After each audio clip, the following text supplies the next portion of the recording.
श्री गुरुदेव दत्त. सर्वांना जय श्रीराम किंवा राम राम.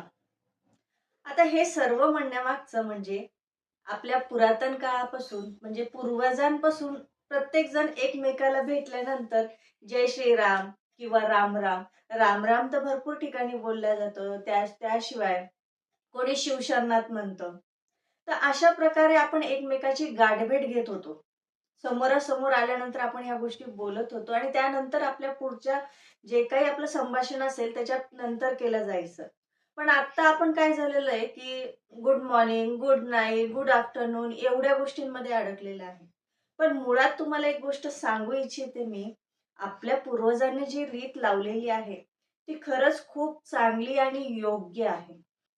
हे सर्व सांगण्यामागचं कारण म्हणजे आपल्या शरीरामध्ये 72,000 नाड्या, 50 मातृका आणि त्यासोबत 7 चक्र. आणि या 7 चक्रांना अनेक पाकळ्या असतात. कोणाला 4 पाकळ्या आहे, कोणाला 10 पाकळ्या आहेत. या पाकळ्यांविषयी तुम्ही ऐकलेलं आहे. तर ह्या ज्या आहेत की आपण ज्यावेळेस राम राम म्हणतो, शिवशरणात म्हणतो, हर हर महादेव बोलतो, तर हे सगळं बोलते वेळेस ना आपले जे मनातून ऊर्जा जी असते ती खूप पॉझिटिव्ह असते. इथे कुठेच भेदभाव नसतो. निगेटिव्ह पॉझिटिव्ह ही सुद्धा गोष्ट नसते. त्यामुळे त्या खूप छान ऍक्टिव्ह होतात. त्या पाकळ्यांची जी मुखं असतात किंवा पाकळ्या ज्या असतात की त्या उमलतात. त्यामुळे आपल्या शरीरामध्ये पॉझिटिव्हपणा तयार होत असतो. जो आपण इतर ठिकाणी शोधत असतो तो या प्रकारे ऍक्टिव्ह होतो. तो खूप सुंदर प्रकारे आपल्या पूर्वजांनी आपल्यासाठी करून ठेवलेला आहे. कारण कसं असतं की प्रत्येक जण काही ध्यान धारणा करू शकत नाही. काय करणार आहे मग? सगळ्यांना काही या 7 चक्रांविषयी पूर्णपणे माहिती नसते. मग त्या व्यक्तींसाठी आपल्या पूर्वजांनी, ऋषीमुनींनी, ज्योतिषशास्त्रांनी, अभ्यासकांनी ह्या सगळ्या गोष्टी करून ठेवलेल्या आहेत. तुमच्या आत्म्याच्या उन्नतीसाठी हे खूप महत्त्वपूर्ण आहे. त्यामुळे आपण जे फक्त नवीन पाश्चात्य संस्कृती म्हणून आणि ती खूप छान दिसते, झगमग दिसते म्हणून आपण ती आत्मसात करतो. पण त्याच्या मागे काहीतरी आहे का संकल्प? त्यामागे काही उद्देश आहे का? आपल्याला काय फायदा आहे त्या गोष्टींचा? त्यापेक्षा हे जे आपली पूर्वजांनी जे सांगितलेलं आहे, एकमेकाला भेटल्यानंतर पॉझिटिव्हपणा कुठे शोधायची गरजच पडत नव्हती ना त्यांना. ती सगळी आपणच तयार केलेली होती. आणि हे सगळे उच्चार खूप महत्वाचे आहेत कारण ते कंठचक्रातून येतात. यानुसार एक एक गोष्ट तयार होत जाते. आणि आपल्या शरीरातल्या ज्या काही पाकळ्या आहेत त्या आज्ञाचक्रापर्यंत जातात.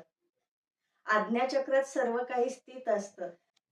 आणखी ह्या राम-राम, जय श्रीराम बोलण्यामागचं एक रहस्य आहे. ते म्हणजे तुम्ही जय श्रीराम हे श्वासाबरोबर तुम्ही जर त्याचा जप केला तर ते तुमचे सर्व आजार नष्ट करतात.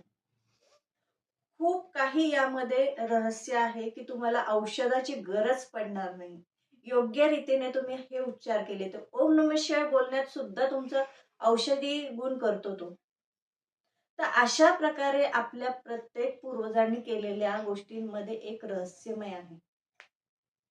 तुम्हाला जर तुमचे आजार नष्ट करायचे असेल तर तुम्हाला मी त्यामध्ये एक रेमेडी देते की तुम्ही जसा श्वास घेता तसं जय श्रीरामाच्या धून मध्ये फास्ट मध्ये घ्यायचं नाही, खूप स्पीड मध्ये घ्यायचं नाही, स्लो तुम्ही श्वास घ्या.